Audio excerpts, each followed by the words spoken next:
A Segunda Guerra Mundial, um conflito cheio de histórias de heroísmo, de sacrifício, né? Mas tem uma história que pouca gente conhece e que é simplesmente surpreendente. É a história de como o Brasil, um país da América do Sul, atravessou o oceano para lutar contra o fascismo bem no coração da Europa. Vamos conhecer a saga da Força Expedicionária Brasileira.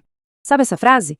Pois é, isso era o que todo mundo dizia no Brasil lá pelos anos 40. A ideia do exército brasileiro, que estava mais preocupado com política interna e nem tinha equipamento direito, lutar lá fora num conflito moderno, parecia piada. Só que o improvável aconteceu. E essa piada, bom, ela acabou virando o apelido de uma das forças mais valentes da guerra, as Cobras Fumantes. Então, fica a pergunta, né? Como é que, de repente, 25 mil brasileiros foram parar lutando na Itália? Como um país que não queria guerra, que não estava preparado, acabou mandando uma força de combate inteira para a Europa? A resposta é uma mistura de muita coisa. Pressão internacional, ataques mortais e uma virada completa na opinião do povo. E olha, esse caminho do Brasil até a guerra não foi nada simples, foi uma transição bem complexa, saindo da neutralidade para se tornar o único país independente da América do Sul a mandar soldados para o fronte europeu. Uma jornada e tanto. No começo de tudo, em 39, o Brasil de Getúlio Vargas tentou ficar em cima do muro, manter a neutralidade, mas a guerra não deixou. No início de 42, o Brasil cedeu bases aéreas no Nordeste para os Estados Unidos, e a resposta do eixo foi brutal. Submarinos alemães e italianos começaram a atacar navios mercantes brasileiros. Pensa no choque. De janeiro a agosto de 42, dezenas de navios afundados, centenas de civis mortos. Aí não teve jeito. A pressão popular foi gigantesca e em agosto de 42 o Brasil declarou guerra à Alemanha e à Itália. Ok, declarar guerra é uma coisa, mas e lutar essa guerra? Aí o buraco era mais embaixo. O exército brasileiro simplesmente não estava preparado. A marinha tinha navios velhos, o exército estava mais acostumado a lidar com política aqui dentro do que a enfrentar um inimigo treinado. A verdade é que a preparação foi quase nenhuma. Nossos soldados seriam jogados na fogueira, testados nas piores condições possíveis. Então, vamos avançar um pouco no tempo. A gente está agora na Itália, 1944. É para lá que a Força Expedicionária Brasileira, a nossa FEB, foi enviada. E eles não chegaram num lugar fácil, não. Foram direto para a linha Gótica, uma muralha de defesas alemãs nas montanhas dos Apeninos. E logo de cara, deram de frente com um desafio que parecia impossível: Monte Castelo. E quem era essa FEB? Era uma força de quase 26 mil homens que lutavam junto com o 5º Exército dos Estados Unidos. Mas tinha um detalhe muito importante. Naquela época, o exército americano era segregado racialmente. Já a FEB não. Era uma força totalmente miscigenada. Brancos, negros, pardos, todos lutando juntos, lado a lado. Algo único entre as tropas aliadas. Agora tenta imaginar o choque. A gente está falando de soldados que saíram do Brasil, um país tropical. Muitos deles nunca tinham visto neve na vida. E de repente são jogados em um dos invernos mais frios da história da Europa. Temperaturas de 20 graus negativos. Isso sem falar na sensação térmica com o vento das montanhas. Era desumano. E a batalha por Monte Castelo foi um verdadeiro inferno.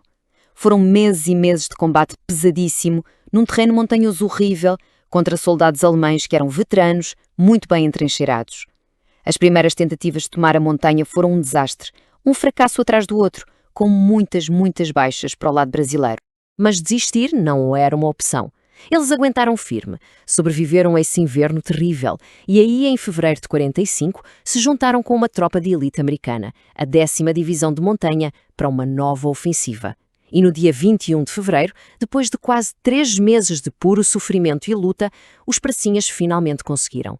Eles tomaram o Monte Castelo. Foi um momento decisivo que mostrou para todo o mundo do que o soldado brasileiro era capaz. E a tomada de Monte Castelo foi só o começo da virada. Porque depois disso, na ofensiva final aliada na Itália, na primavera de 45, a FEB teve um papel fundamental. Eles foram cruciais para o colapso final das defesas do eixo e tudo isso levou a uma das vitórias mais espetaculares de toda a campanha italiana. E não foi só o pessoal em terra, não. A Força Aérea Brasileira, a FAB, também fez história. Voando os caças P-47, o primeiro grupo de caça teve um impacto absurdo. Pensa só, eles voaram só 5% das missões do seu comando, mas foram responsáveis por destruir 85% dos depósitos de munição e 36% dos de combustível que os aliados atingiram no período. Uma eficiência incrível. Mas o grande momento da FEB, a sua obra-prima, aconteceu bem no finalzinho da guerra na Itália, em abril de 45. Numa manobra de mestre perto de uma cidade chamada Fornovo di Taro, os brasileiros conseguiram cercar e cortar a rota de fuga de várias divisões alemãs e italianas que estavam batendo em retirada. Foi uma jogada genial. O resultado? Bom, o resultado foi simplesmente espetacular. No total da guerra, a FEB fez mais de 20 mil prisioneiros. E o mais incrível é que a imensa maioria disso, quase 15 mil soldados, se renderam de uma vez só, em poucos dias, ali em Fornovo di Taro. Vamos parar e pensar no tamanho disso.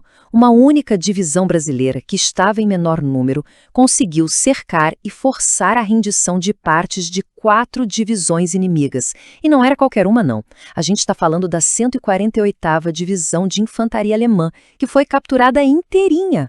Foi a única vez em toda a campanha da Itália que uma divisão alemã inteira se rendeu a uma única força aliada. Um feito histórico.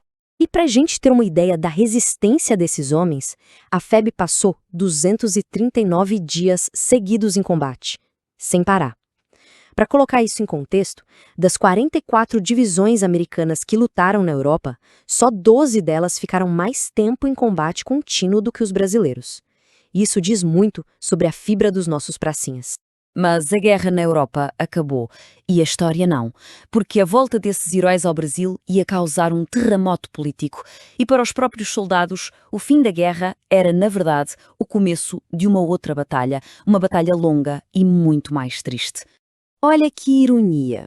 O Brasil mandou soldados para lutar contra ditaduras na Europa, mas o Brasil, na época, era uma ditadura, a de Getúlio Vargas.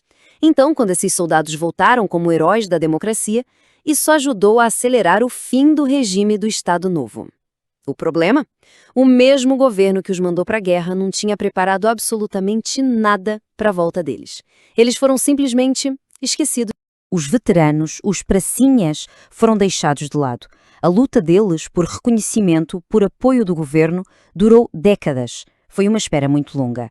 Para se ter uma ideia, foi só em 1988, mais de 40 anos depois do fim da guerra, que a nova Constituição finalmente garantiu a eles uma pensão especial. Um reconhecimento que veio tarde demais para muitos. Mas, no fim das contas, a piada virou verdade. A cobra fumou. E fumou de verdade.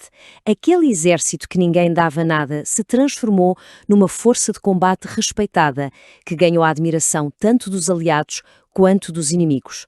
Eles mostraram que sim, a cobra podia fumar. E como fumou. Então, a história da FEB é essa. Uma história de bravura incrível lá fora e de um esquecimento quase total aqui dentro. E isso nos deixa com uma reflexão importante, né?